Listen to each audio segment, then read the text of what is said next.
Well, yesterday was a little tough. I knew going in that we were up against it, right? Purple was in tough, and then to see the half flash up in 55 and a piece, it just sucked the life right out of her and Sedona. And that was the problem. You know, I had a good exchange with a number of our clients way back when we decided to not pursue the Sire Stakes Avenue with those two fillies. We had people saying, geez, you know, they're nice fillies, and they are. They are nice fillies, and they're going to be nice fillies, and they're going to be nice Buckeye fillies next year. And for the people saying, I don't know, if you think back to Coupe de Ville, there's a filly that was, truthfully, made her money in the fair circuit last year. Picked away, but really looked rather ordinary. And I said, there's just something there. She's got a lot of speed. If we can clean her gait up a little bit, she can fill out. She might be a nice filly. And, you know, I was really, really happy that we ended up keeping her. I know we could have sold her, and I guess I was indifferent to it. You can see how things go. Now, if Coupe de Ville was a gelding, or maybe wasn't bred as decently as she is, this same argument could have been made for her that was made for Austral Hanover about selling them. A little bit different because Coupe's got 3 or 4 parimutuel wins, I believe, whereas Austral had 6 or 7. It's just tough, right? Those paths have just narrowed to a place where there's 1 or 2, or just that age circuit, which is so tough. And with Coupe, a little bit different with her allowance in the condition claimer. She goes for more money than we were offered for. And I thought 32 was okay. And truthfully, if I had just owned her myself, 32 might have been okay. But nobody paid 32. In fact, I was actually a little frustrated. Somebody emailed me right after the sale, and said, I'll give you 31.5. Absolutely, positively not. No shot.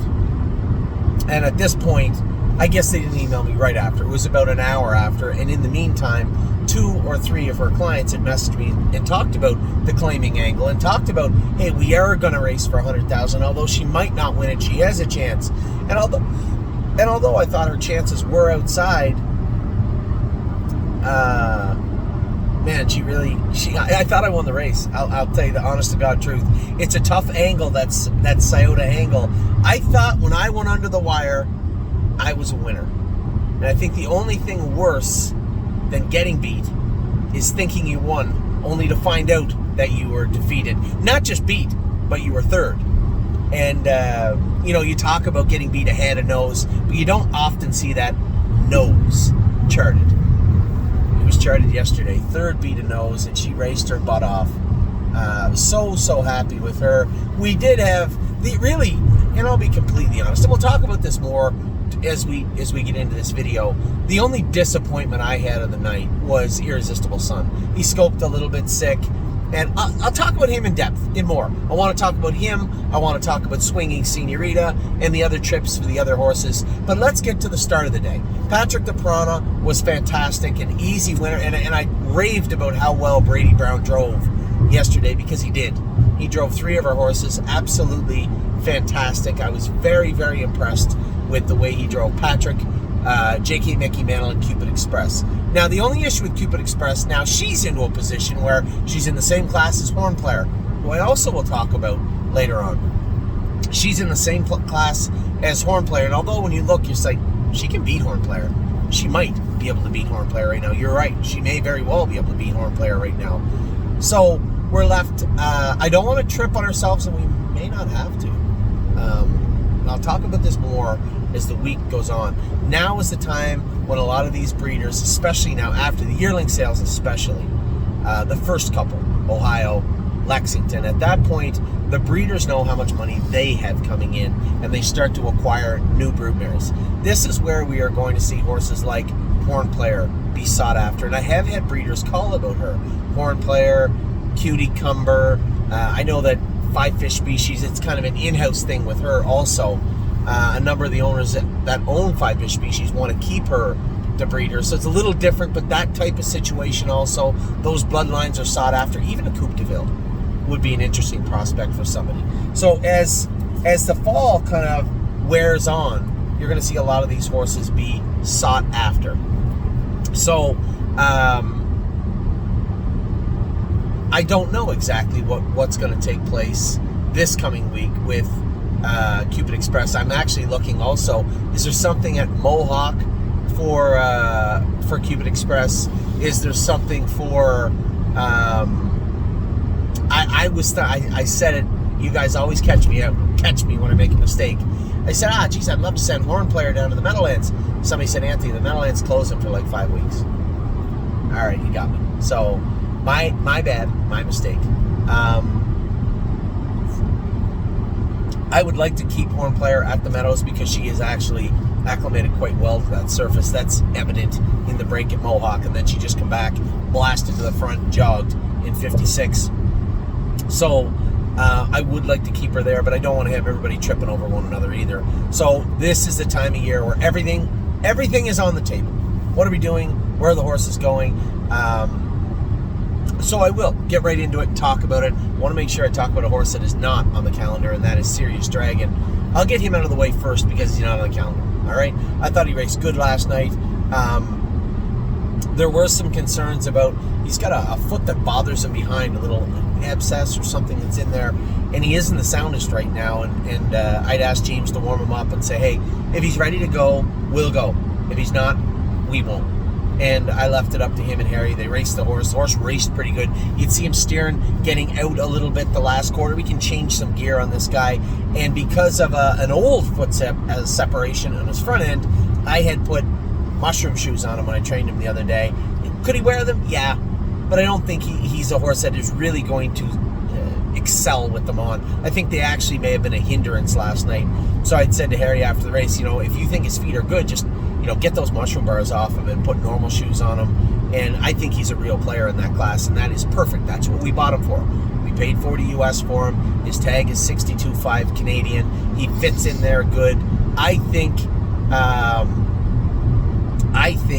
we're in a real good place with real good place here with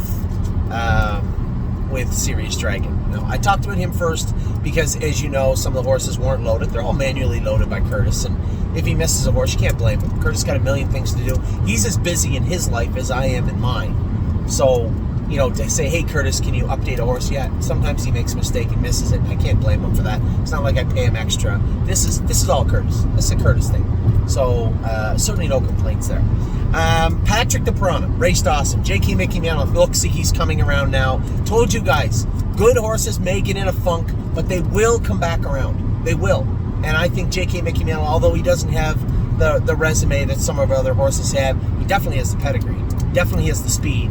And I think he's starting to come around now. Cupid Express was great. That was a killer she ran into.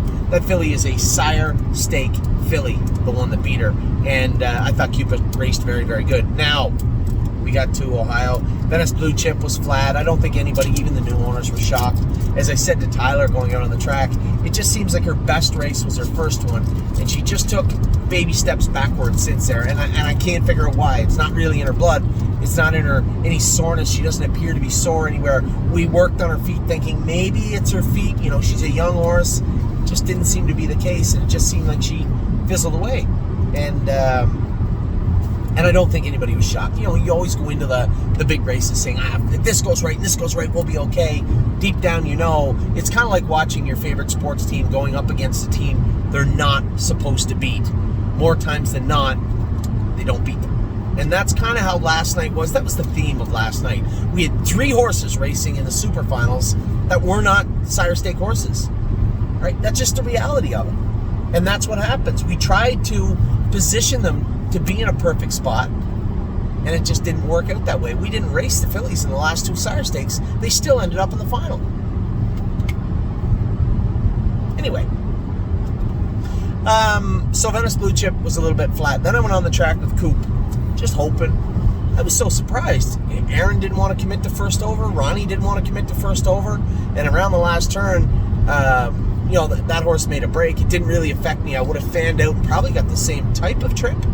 But having a direct line of sight at the leader maybe did help a little bit. I thought Coop come on and won the race. She raced so tough. She raced her ass off down the lane. Closing. And I thought in my head when I looked out of the periphery, I thought I was a winner, but I don't know. That line is a flat line in Scioto. Sometimes you have a track where the outside kind of favors the photo, it just seems like a flat line because I thought I was a winner, and she was just beat. Man, did she race good. So good last night. Now, you know, you're really confident going into the Buckeye Consolation. Goes for 25, it's still good money.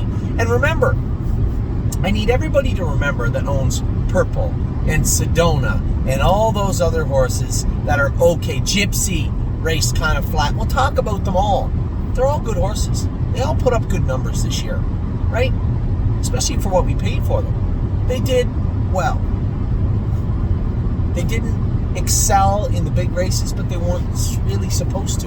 Gypsy in particular had a bit of a rough year. He was off left hind for about 3 weeks. I thought he was good last night, but I noticed after the race there was a little swelling and a little heat on his curb right hind. Remember, we always talk about horses taking weight and loading weight.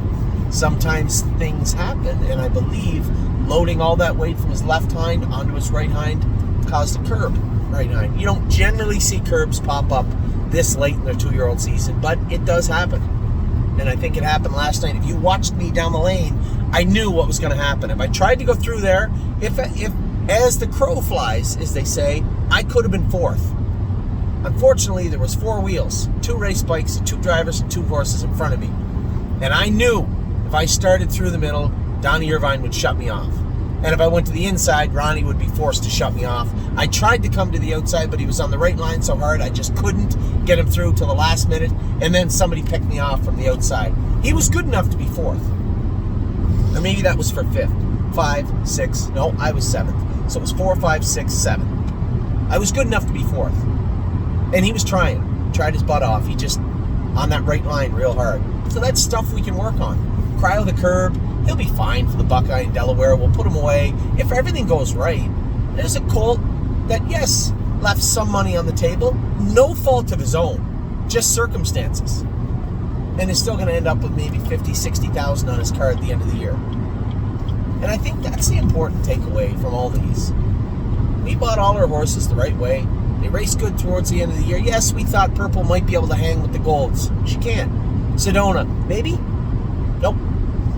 Still good horses. So I don't want to get out of context too much here. Coupe de Ville raced fantastic. I went on the track with an Irresistible Son. Now, I'm riding a high. Horses were great at the Meadows. Coupe de Ville just raced unbelievably good. I'm riding a high. I did make a mistake. The move to make in the first turn when I'm in the middle and Aaron is 3 wide is to let Aaron clear to the front and continue on your way to the front. For a split second in my mind, I'm thinking Aaron's horse isn't very good. Danny's horse is the favorite, Dan Noble, one of the favorites, first or second favorite. I'm not getting in the 2-hole, not getting in the 3-hole. What if Dan parks Aaron Merriman and I'm left second over parked the whole way? That's not really the trip I want. Maybe I'll push through. Aaron will get in somewhere, and then Danny and I'll set up 1-2. If he quarter poles, great. If he doesn't, fine. Now, the worst trip of all would have been the first one I just explained, being second over behind a dead horse with the favorite on the front. That would have been bad. But letting the long shot go and then seeing the favorite loop to the front and knowing I have to be first over or not move, that's a second place finish in the shitty list. Just got your earphones on. They're not working, I can hear you. Why aren't they working? Because it keeps auto-connecting to your car, so now my music's playing. I can tell you to fix that. Delete my car. I tried and then it just No, it won't if you delete. Look it. I'll show you. Just no, don't turn it off. Delete the whole thing. I know. All right, well, I don't care. So Irresistible Son, he felt okay coming. He didn't feel as powerful, but he felt okay. And we went a quarter, we're going a half. I had to move him. Now, I wish I had let Aaron, I wish I could have run that back and let Aaron clear to the front, then I come. But I'm not so sure what I just explained wouldn't have happened anyway. Either way, I'm in a tough spot. I end up first over with him. He's got no power.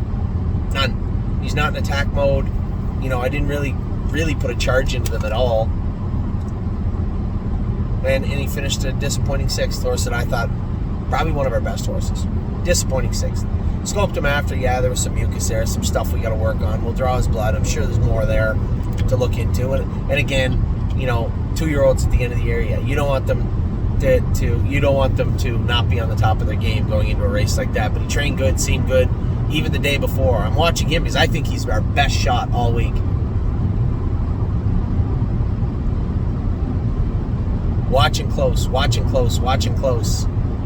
Seemed fine all week. Lauren said he had a good week. He was coming into the race good. Everything was going well.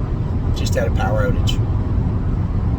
So I was a little deflated. Here's our best shot down the tubes. And I'm a little mad, but I know it didn't. Ultimately, I can run all these trips back.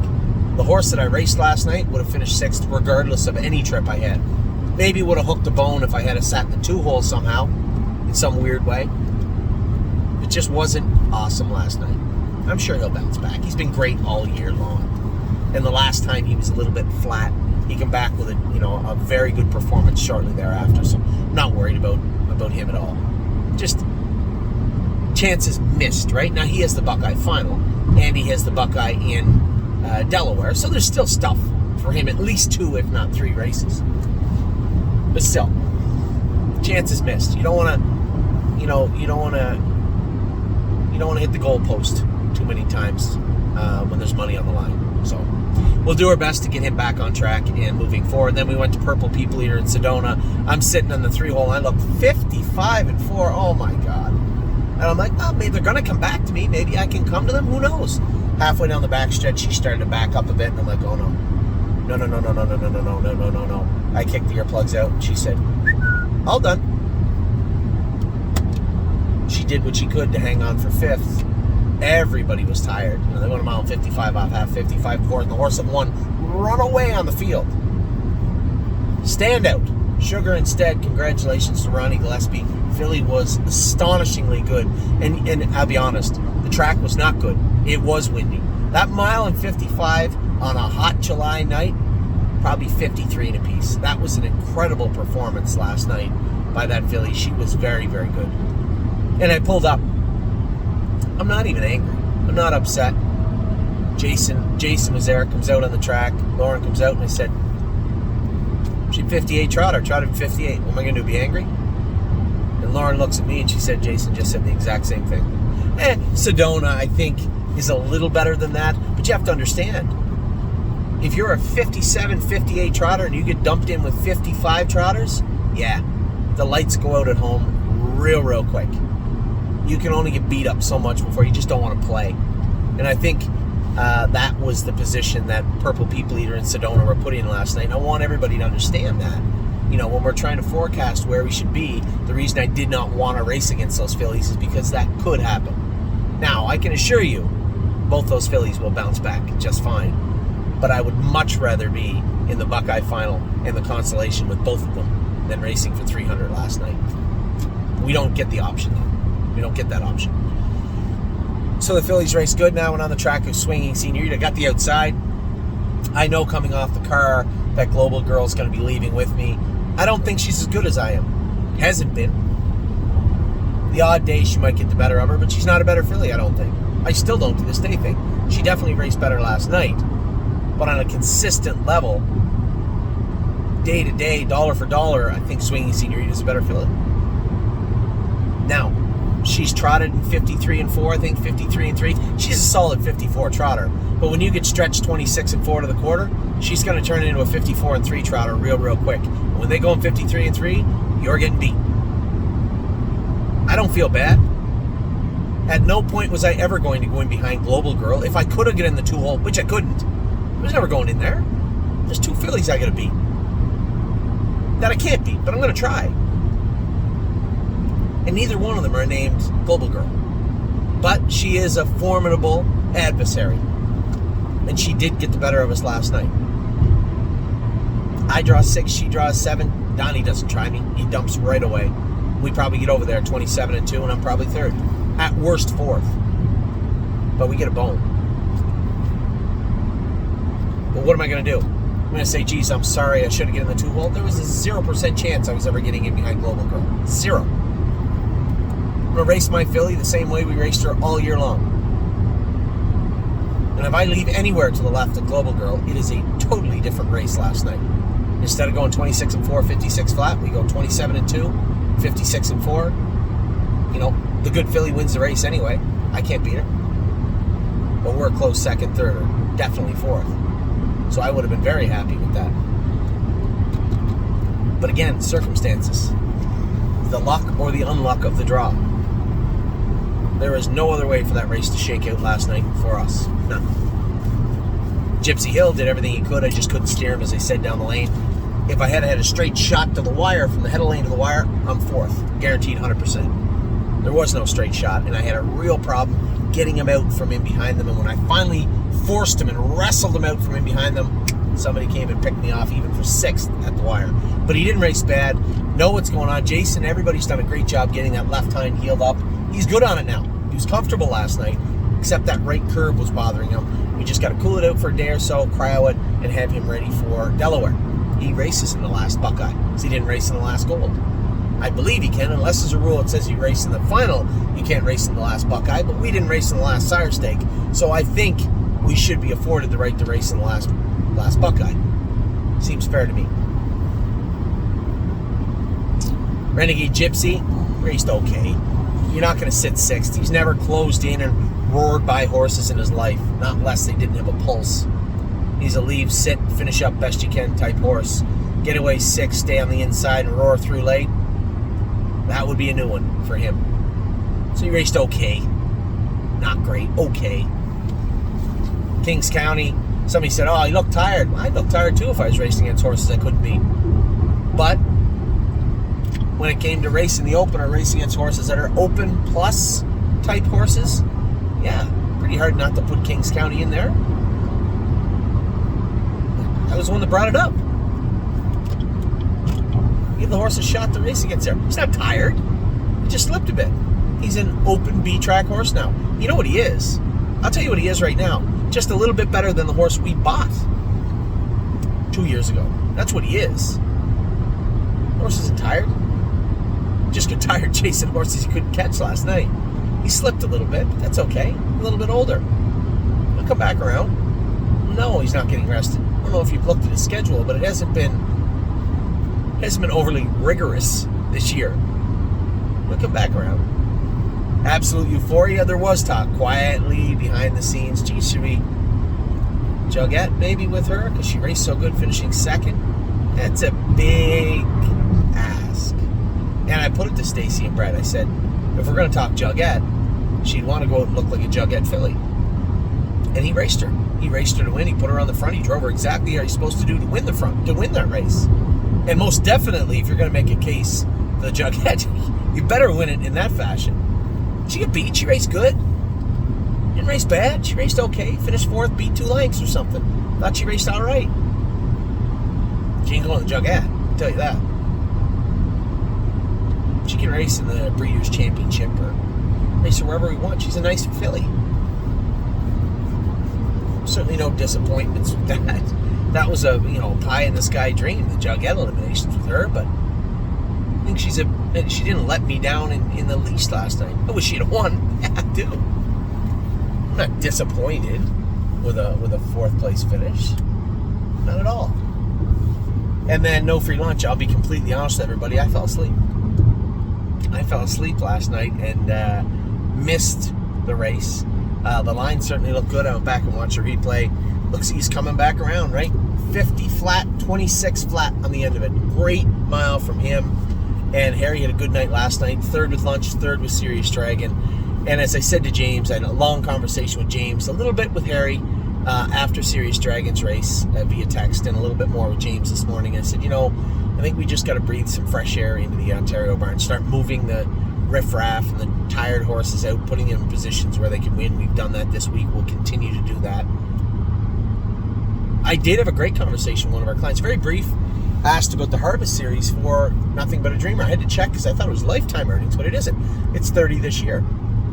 So we'll race Nothing But a Dreamer, I guess a couple more starts over here, in Pennsylvania, and then he can head back for the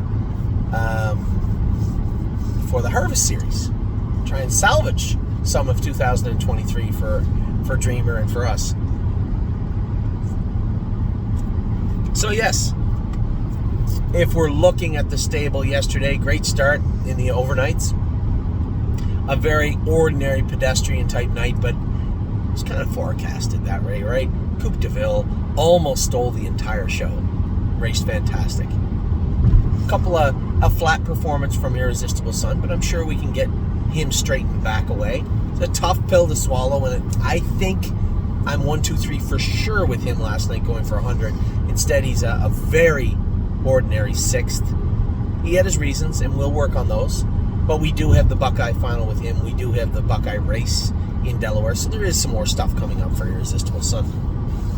2 fillies, you'll see them surface in the Buckeye again, and I think there'll be nice fillies next year. Remember, I need everybody to remember, Coupe de Ville was the most ordinary type of 2-year-old.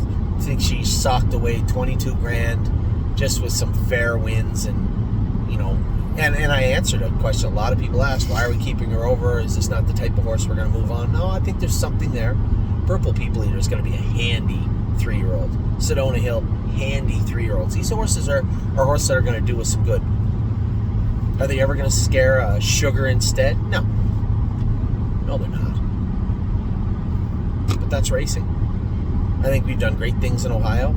Our only missteps were misfortune, not missteps.